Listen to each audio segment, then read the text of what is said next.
It's not only the West Coast we have quakes on, we have East Coast. We just had a 2.2 magnitude earthquake in Maine, upstate Maine, after the 3.7 that we had in upstate New York and the 3.1 that was felt all the way to New York City. Let's take a look at the maps. We know that Maine has 5 volcanoes, and they're basically in the line of the East Coast seamount, the 30 underwater volcanoes that we see here. And you can see that they're basically pointing towards Cape Cod, Massachusetts. And if we extrapolate that line, it goes all the way into upstate Maine and into Montreal. Let's take a look at the latest quakes, because that area is shaking a lot lately. Here we are at Seismic Berkeley, and this is our map. The past hour, as you can see, it just happened, just now. The blue is the past day, the yellow is the past week, and then they take them off, otherwise the whole map would be full. And this is the past hour. And it says it's in Montreal, but it's actually upstate New York. And here we have the map. Right there, in Maine. I used to live in Montreal, right there. It's a 7-hour drive from New York City. And it's upstate Maine. It's the border of the border mountains that we see here. And if we pull out a little bit, you'll see the seamount. Let's go into our aerial so you can see much better. There we go. That's the seamount. That's the 30 underwater volcanoes, which I bet you didn't know were there, but they're there. And they're pointing towards Maine. Maine has 5 volcanoes. And those beautiful, beautiful settings that we have of lakes and mountains in Maine are actually volcano craters. And that's Montreal, which has a lot of cinder cones. I was shocked to find that out when I lived there, because we did have some things that looked like mountains out of nowhere, like mounds, and they were cinder cones. So now let's go to the Maine volcanoes. Most people have no idea that Maine's volcanoes were the biggest in the world. Yes, you'd never guess that some of the land we love are actually the result of volcanoes.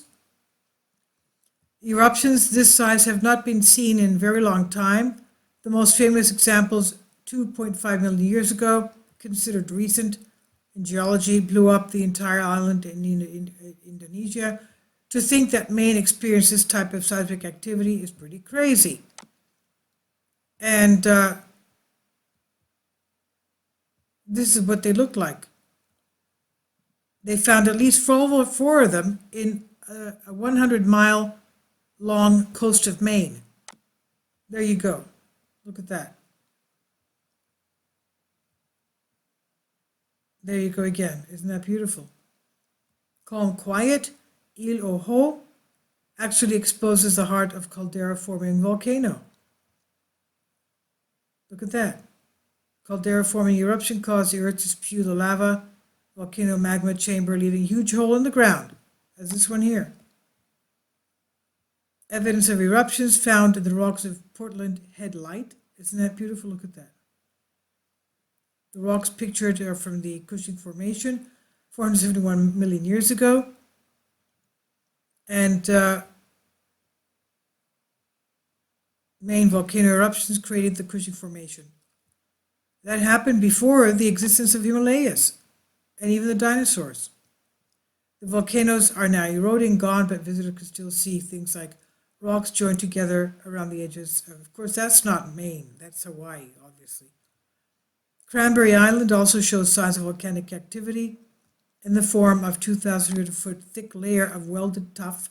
The tuff, the ashfall, the tuff has become welded over the time. If you see the, sorry about that. If you see the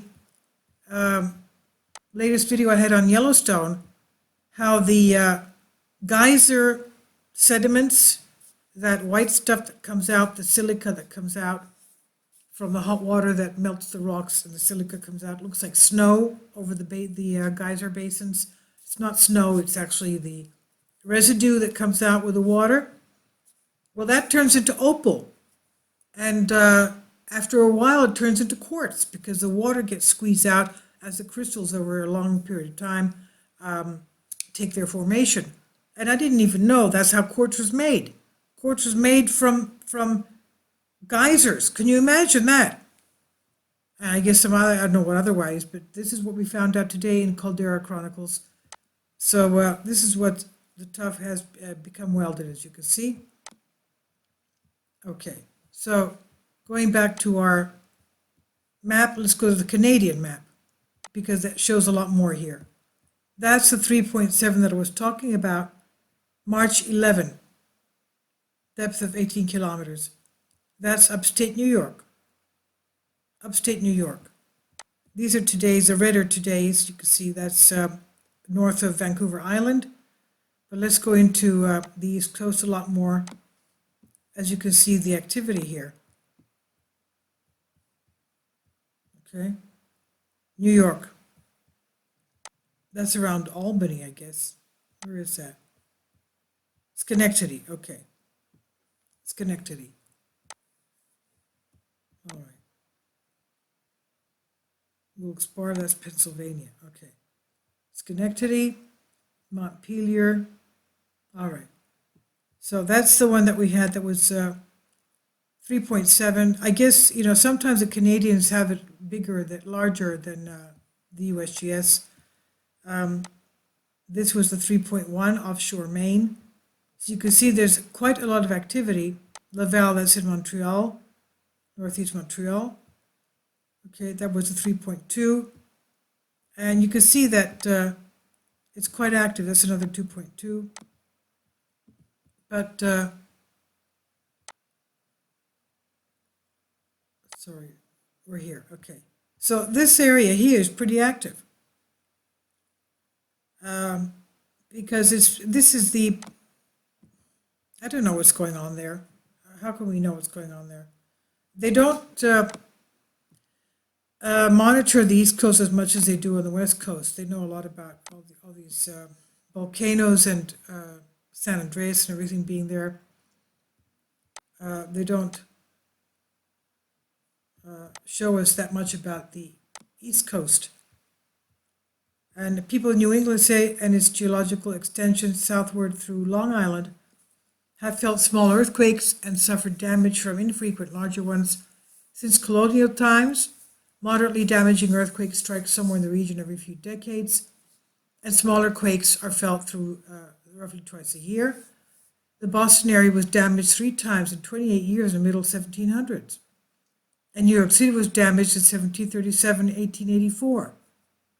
The largest known New England earthquakes occurred in 1638, magnitude 6.5 in Vermont or New Hampshire, and in 1755, magnitude 5.8 offshore from Cape Ann, northeast of Boston. The Cape Ann earthquake caused severe damage to the Boston waterfront. The most recent New England earthquake to cause moderate damage occurred in 1940, 5.6 magnitude in central New Hampshire. The earthquakes in the central and eastern U.S., although less frequent than the western, are typically felt over a much broader region. East of the Rockies, an earthquake can be felt over an area as much as 10 times larger than a similar magnitude quake on the west coast, because the sediment is softer. My parents were architects, and we first lived in Montreal, as I told you. The sediment there is so soft. They told me that as many buildings that you have on top of the ground, you have to have that many basements below ground. So if you have a 5-story building, you have to have 5 basements, the depth of 5 floors. And that's why a lot of areas in Montreal, they have a lot of basements, and a lot of areas have a lot of beautiful underground malls, which is pretty good because the winter is so severe there that they have underground malls, and they have a very good, very excellent subway system underground. It reaches almost every neighborhood. And they have rubber tires, so it doesn't make any noise. You just hear a whooshing sound. This is from way back when I left, after that we moved to New York City. But this is what's going on there. They don't show them here on the map, but the Canadians show it. And there's a lot of activity, as you can see here, on the East Coast. And of course, the volcanoes here, the volcanic seamount. And we do have, I did put up, we even have magma flowing under Virginia and North Carolinas. There's a little arc of magma. But also we have Tennessee. Where is that? Let's go to Tennessee. And, sorry. Let's go back. Oh my goodness, look at that. Our little Earth. Everything looks so small here. God bless us. Okay. Okay. That's it. I think that's it right there. Let's turn it around because we're getting... Okay. Yeah. Right there.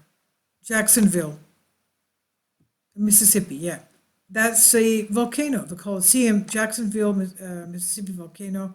The Coliseum is built right on top of the volcano crater. Okay, so we have the asphalt volcanoes here, we have the volcano there. And we have volcanoes in Kansas, and we have the mantle plume of the Queen of Fault, the mid-continental rift. The west part goes, it's like a horseshoe, and the west part goes flowing all the way this way. That's where we've had recent quakes here, Tennessee and New Mexico. And the eastern part goes into the New Madrid seismic rift zone right here. But this thing, I would say that those quakes up there have to do with the seamount, because there's magma under there as well. Right here. There's volcanoes, there's cinder cones of volcanoes there.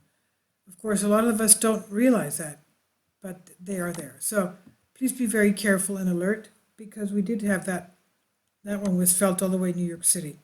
Okay, down here. Where is it? Over here. Okay. Obviously, it's not that far away. So please be careful. God bless you. Be patient and keep praying. Thank you for your help and your support, of course.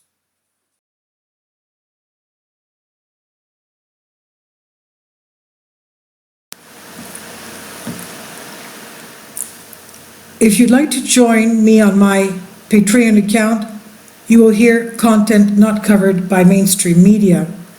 These riveting stories will be based on my research, and I will state my opinions and give my personal insight on diverse and controversial subjects and world events not covered by mainstream media, and not supported by YouTube guidelines. So whatever I have on my Patreon, most of those will not be on my YouTube channel. Please consider becoming a member today. More of the most significant and important videos will be on my Patreon channel. Your support helps me to continue my research and keeps this YouTube channel alive. And we depend on your support, your generous charity, because we help economically challenged families here in Athens, Greece, in Kapota, and we also help the young generation with university tuition and the community around our church. Thank you.